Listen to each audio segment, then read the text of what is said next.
So how do you put the clock on iPad lock screen? Let's talk about it. If you are new on this channel, most definitely subscribe so you never miss tutorials and videos like this one.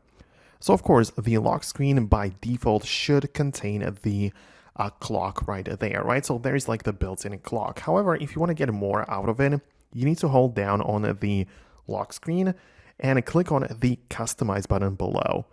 This will let you, first of all, adjust the time size, right? So you can bump it up and make it much larger, or you can also click on it and change the different font, color, or even like different clocks, right? So you might have like the clock looking like this.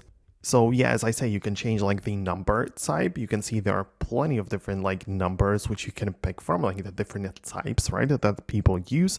So you can leave it like that or change it to something else, right? That would be one thing. Outside of that, you also have the ability to add widgets, right? So when you click on add widgets, you'll be able to see all of the things in here, and you technically have the ability to add another clock on the iPad lock screen, right? So that would be useful, for example, when you want to add like the world clock. So you would add the time of a different city, right? So you can add it like that, or you can also choose like different styles. That's all built in from the clock application. So it's like really useful if you want to have it in there. And as I said, you can customize it as much as you like.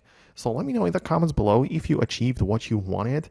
Like the iPad is very versatile, so I'm pretty sure that you're going to be able to do what you want with your device. In case not, let me know about that below in the comments. It's possible I'll make an updated video about that.